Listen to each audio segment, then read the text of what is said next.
Well, what I think is so interesting is the question that we bandied about in our pre-show meeting today, which is what's the timeline here?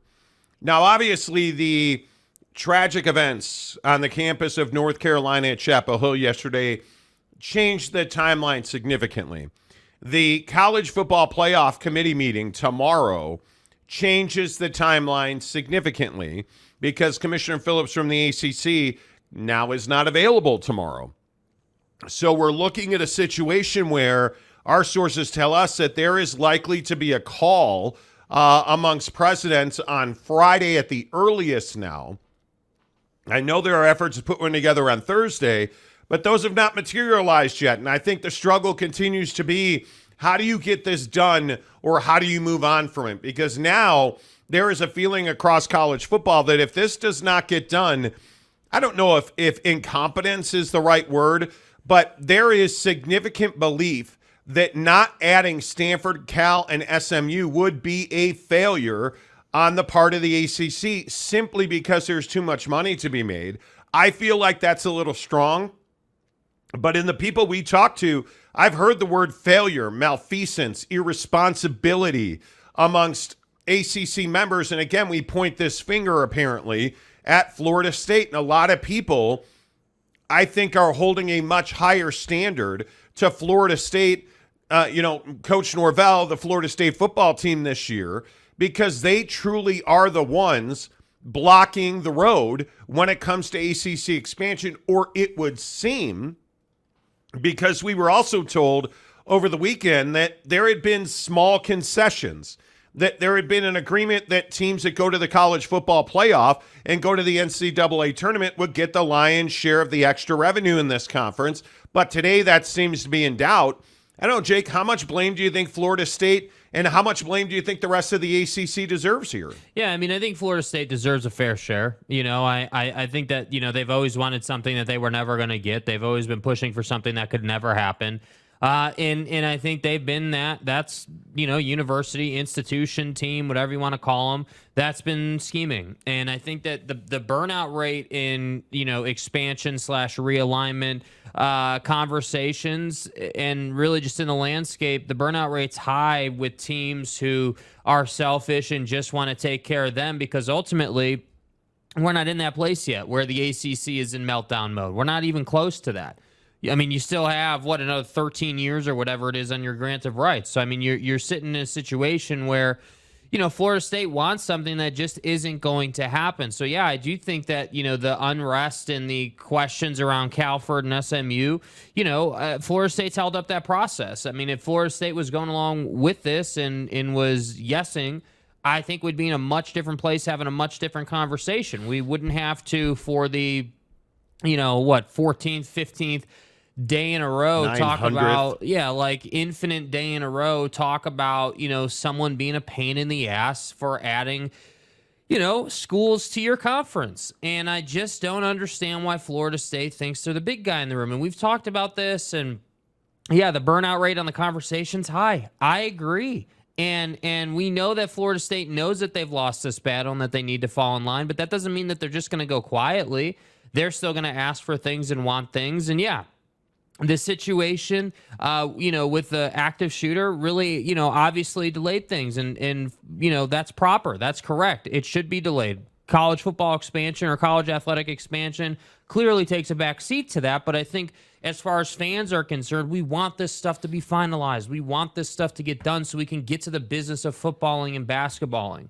And it just feels like every day that goes by that this expansion process isn't completed, we get to sit here and, just wait another day and wait another day. And I think it's kind of crazy, too, how this has all worked out, because expansion really has been front and center because there hasn't really been much else happening. Like the Major League Baseball season's kind of been a dud. Well, NFL training camp was almost silent. I think, we've talked about this for months now, all the way back to the Pac-12 and the deadline, it has been an oddly silent summer in the sports world. And a lot of it, I think, is that nothing in the NBA is happening. Nothing in the NFL is happening. There was no Jonathan Taylor trade today. There is no ACC expansion. There is nothing. We get a college football game of note on Thursday when Florida heads out west to take on Utah in Salt Lake City. That's going to really be the first notable sports news of the week, it feels like. Even with cut down day in the NFL today, not really a cut down of note. Yeah. It's just been an oddly slow sports season, but that doesn't mean that Florida State is not standing in the way. And I think the question that I have is, really, is Florida State good enough to make a run to the college football playoff? I think this is really important because if Florida State backslides, and with this schedule, they really should not. Their most difficult games are on the road. They'll always have momentum at home. But I look at Florida State, and I wonder if that secondary is good enough for the Seminoles to be an 11-12 win team. Can they be that Georgia undefeated juggernaut? I don't think they're good enough to do that. And, frankly, the bigger question there is when you look at Jordan Travis, is Jordan Travis truly one of the top dual threat quarterbacks in the country? I don't think I can say that. There's a lot of people who tell you that Jordan Travis is a top 5 quarterback in the country. I think you're out your goddamn mind if you were on that kind of Jordan Travis bandwagon. I don't think there's any chance that he's a top 5 quarterback. But that doesn't mean that Florida State's offense won't be explosive. I think the bigger question is the back end of that defense. I think the bigger question is what's going to happen when they run into a quarterback that completes 65% of his passes. Are they going to be able to cover and tackle well enough behind the linebackers to go to the college football playoff? And I'm certainly not going to be the guy that's going to sit here and tell you they are. The schedule lines up for Florida State to do so. But I also think, Jake, when you look at the Action Network, obviously one of the foremost line-setting organizations in this country, anybody take a look at the Action Network power rankings? I mean, Georgia, as we're going to talk about in a bit, is very clearly a media darling. There's no doubt about that. But look down there at number 10. Florida State at 91.5 is getting a real look at the college football playoff from the Action Network. And did I mention that the Action Network also has Florida and Michigan playing in the Rose Bowl, the college football semifinal? Now, they have Florida State losing to Michigan, but it's pretty remarkable that Florida State is getting all of this love.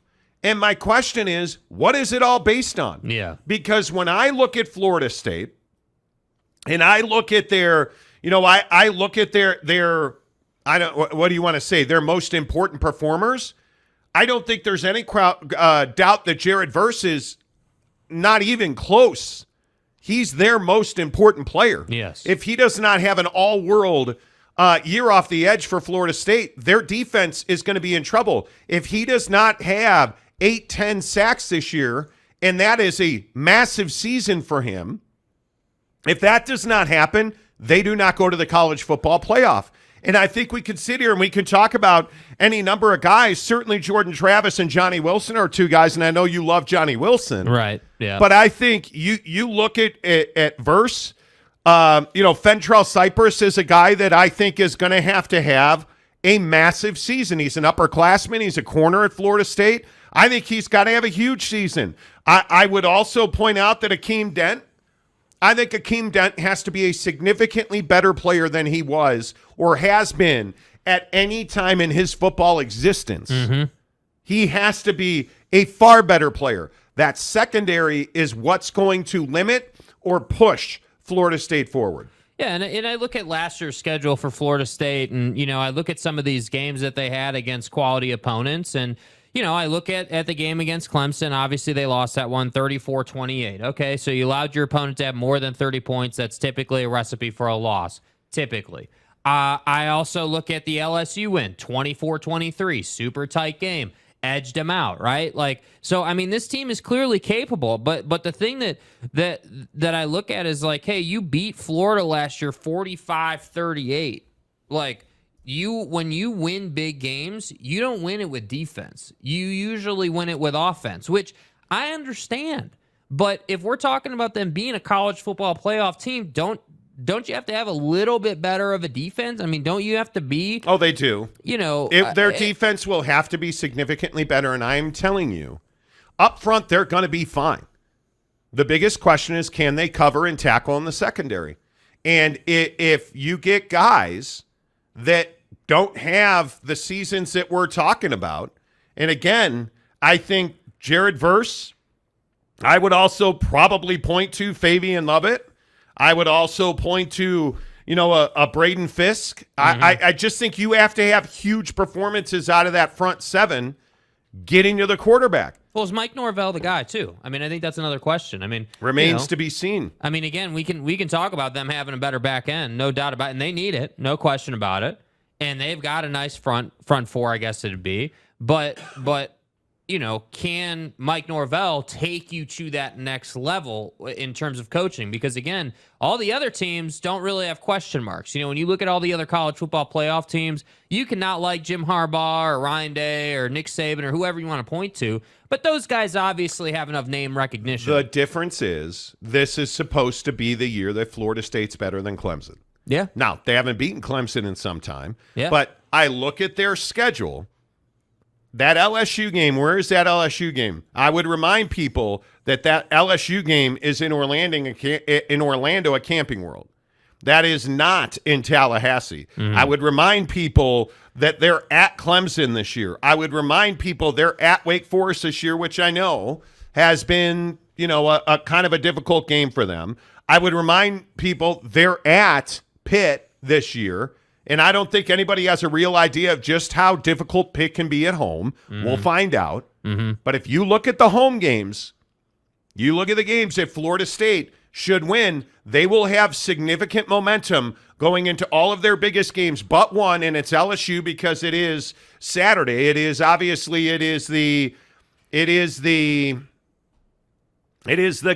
first game of the year. It's probably the game of the year. But they go from LSU to Southern Miss at home at Boston College. The big one's 9/23, September 23rd at Clemson. But then it's Virginia Tech, Syracuse, and Duke. Duke's dangerous enough to beat you, but they're not going to Tallahassee and winning. Wake Forest at Pitt. And then the one game I think they have a real chance to lose at home is Miami.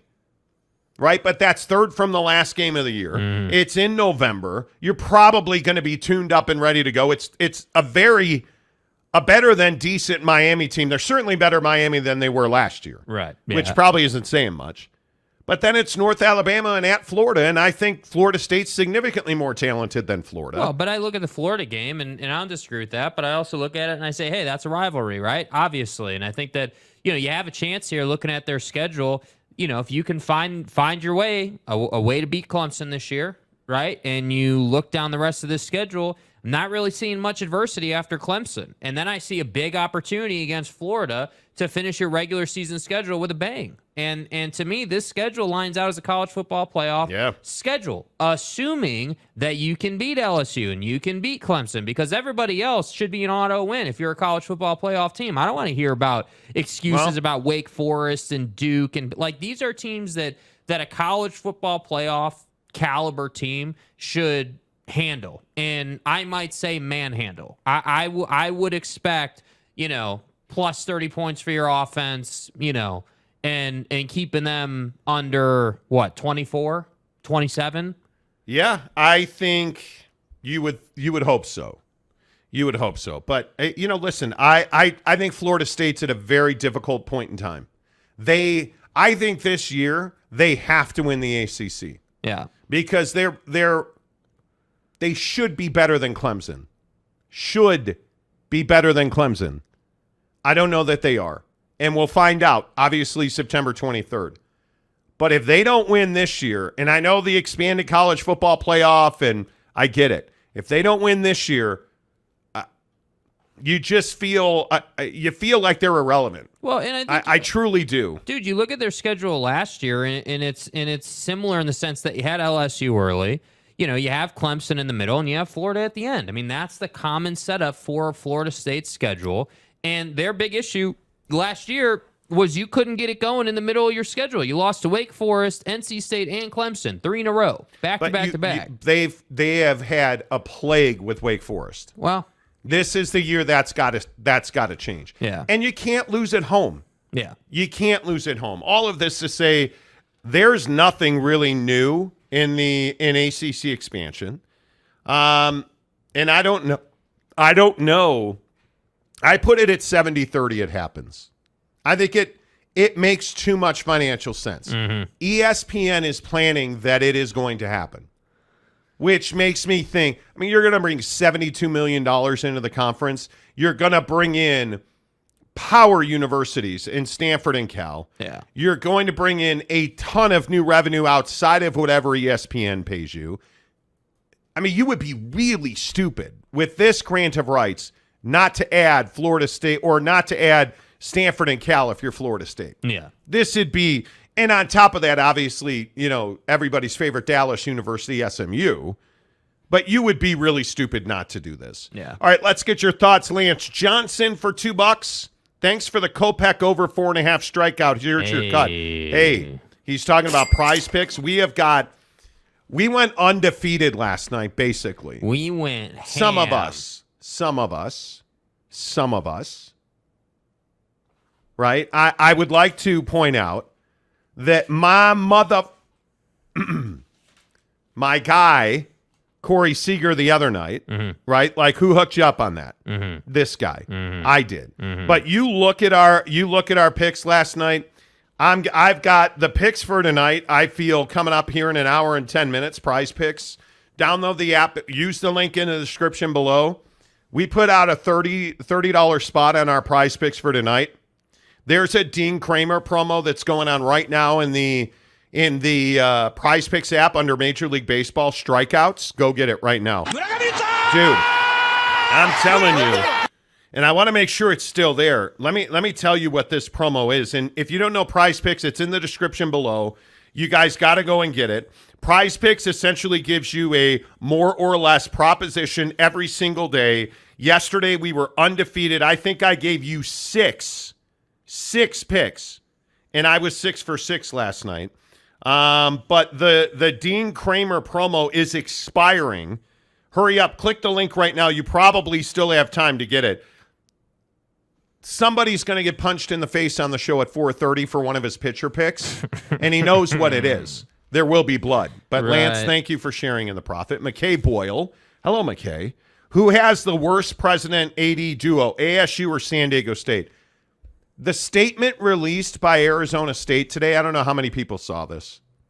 Arizona State released a statement saying, because there was so much pressure on them to explain why they self-imposed a bowl ban for this season, which is just screws their recruits and their transfer portal people. Yeah. They said they did that because of how the Committee on Infractions had punished teams previously. So what's the only problem with that? It shows a complete unawareness, inability to learn, listen, read, or write on behalf of the ASU administration, because the Committee on Infractions, one of their edicts to NCAA members is don't make decisions based on our past actions. Why is that?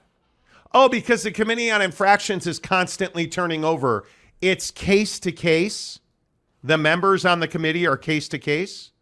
So you can't judge based on prior action. Well, and as the track record builds in the big picture, like, obviously precedent's going to change, Like, obviously, as more violations are committed, we have more violations to reference and compare to and measure off of. And so the idea that you would self-impose is crazy.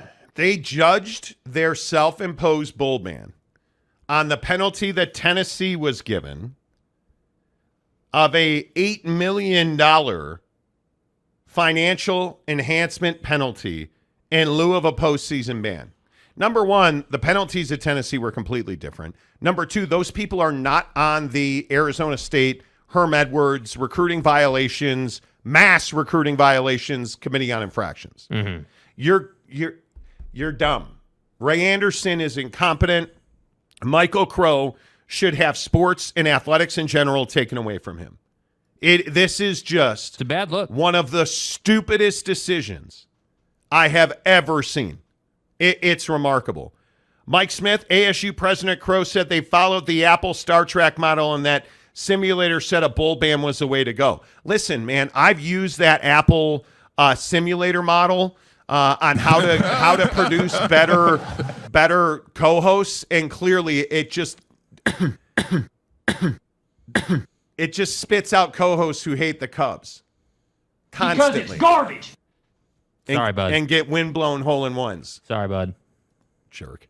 Let's see. Lance, FSU, quote, come on, guys. Would giving FSU 50% really hurt you that much? Hey, guys. Yeah, Hey, guys. probably would. Stan for $5. I heard that in addition to foregoing ACC TV revenue for 5 years, SMU has also agreed to spot every team 7 points in each conference game. Well, that's only in Frisbee golf competition. Right.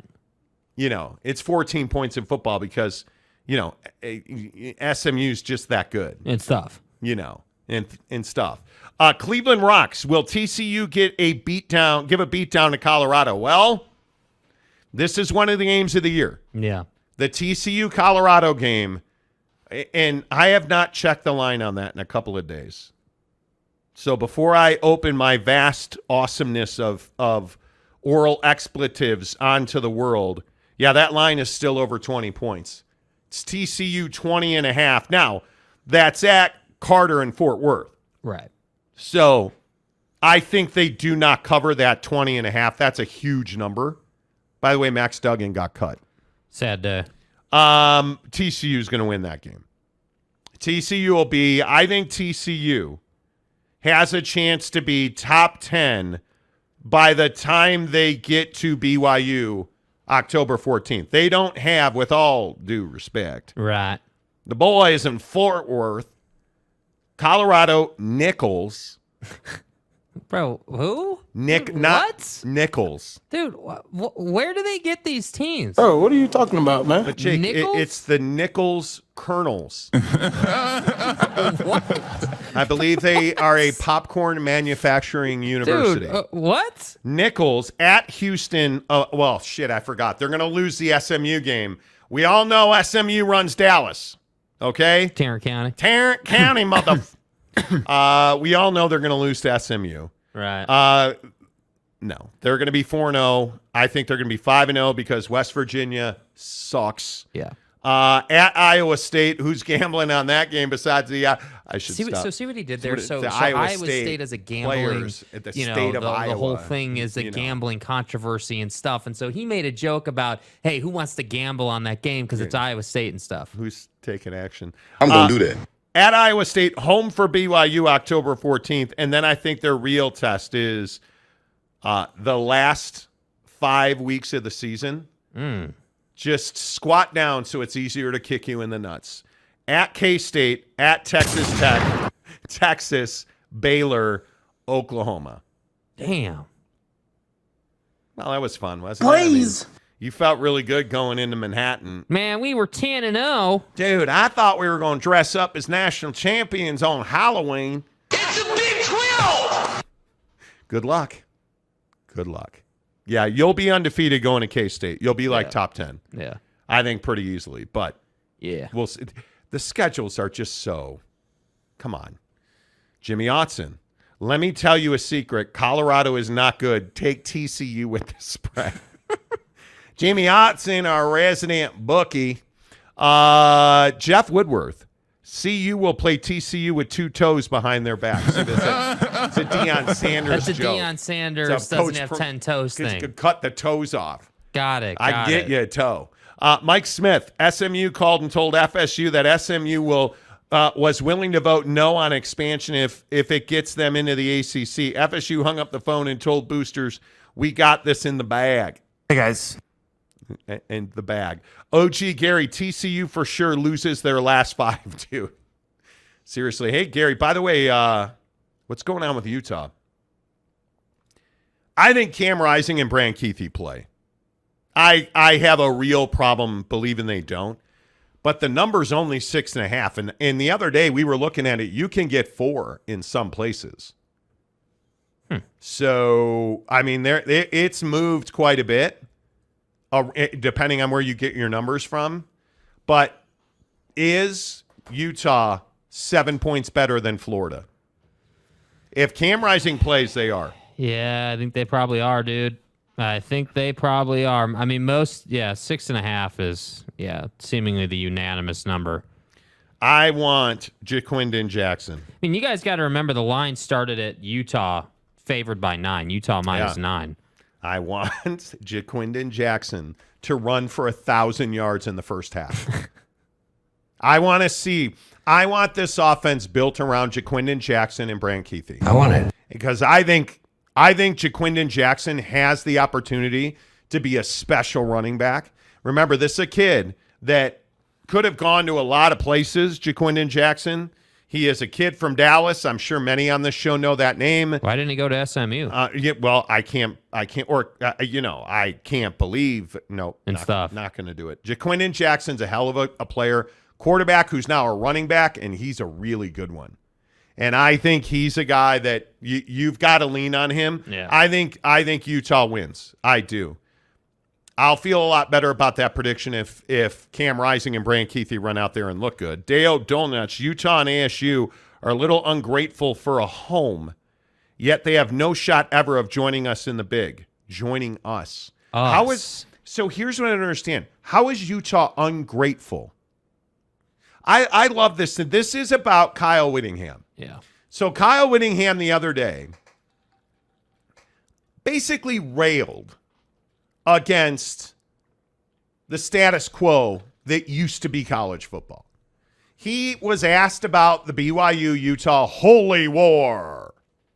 And he said, well, it's great now, but we're not going to play it in 5 years because everything's going to be different again. God bless. And he insinuated that Utah might not be in the Big 12. Or at least that's what people would like to believe. You guys, this is not controversial. This is not Kyle Whittingham saying that the Big 12 is a way station. This is not Kyle Whittingham saying that the Big 12 sucks and it's the truck stop conference that everybody flies over. This is Kyle Whittingham saying realignment is never going to be done. Realignment is going to consistently happen. He's talked about the fact that college football is shrinking by expanding. He's talked about this ad nauseum, and he's not wrong. We have got to get to a point where we as men don't constantly have to grab our ball sack every time somebody says something that makes us uncomfortable. Right? We don't have to oh, God. All I have in this world is my balls and my word. What are we doing? Kyle Whittingham spoke truth, and it pissed a bunch of people off. Oh, they don't like the Big 12. Well, guess what? They're going to win the Big 12 multiple times. Now, do they leave in 5 years? No, they won't. They have a grant of rights. They're going to be there. But does that mean that the Big 12 doesn't change or evolve in 5 years? No. And if you're a Big 12 fan, don't you want your conference to constantly change and evolve? This is not controversial. Let's stop looking to get pissed off. Let's stop looking to be, a handful of grab ass every time somebody says something. Because frankly, it's just not necessary. I've never understood this thing where we lose our ever-loving minds because people are like, my God, I can't believe it. Yeah. Prize Picks 1 hour from right now. By the way, if you were in our members-only Instagram chat group, you already had our Prize Picks. Our guy, Lopes fan Gabe, asked us, hey, can you guys post your Prize Picks earlier in the members-only group? Certainly, sir. So if you're in the members-only group, we already posted our Prize Picks in there. After our dominating, undefeated performance yesterday. That's right. Made you money. You guys owe us money. You understand?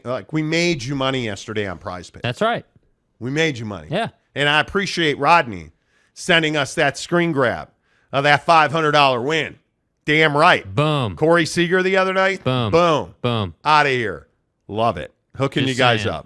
up. Cougar Tracks. A lot of money is being spent on truck stops, bringing them up to Pac-12 standards. They better like it.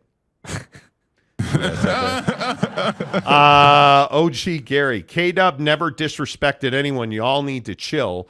No one and their dead grandma didn't think the Pac was going to implode like tight. Well, I mean, with all due respect to my dead grandmother, I think we did. But that's fine. This time last year. No, that's true. It was a fair statement. I agree. Utah Jizz. Bro, wait, can we just real quick, what kind of name is this? Okay. Kyle has seen Utah go from the WAC to the Mountain West to the Pac to the Big 12 in his tenure. The dude has perspective. I agree. Andrew Streeter, what's up with you, Andrew? To be fair, Whit and the Utes have earned a reputation of pettiness and arrogance. Please. Anybody that thinks Kyle Whittingham is petty or arrogant doesn't know a thing about Kyle Whittingham. That's totally disagree. I totally disagree. Yeah, I don't know where you're getting that. Yeah. Provo Cougar fan. Sad if the U of U plays Rising 2, so he gets hurt for the season. So you really think they're going to play him before he's ready? There's not a chance in the world that's going to happen. Florida is not worth the risk with the game at Eccles. I don't think it's a risk at all. I think Cam Rising appears to be ready to rock and roll.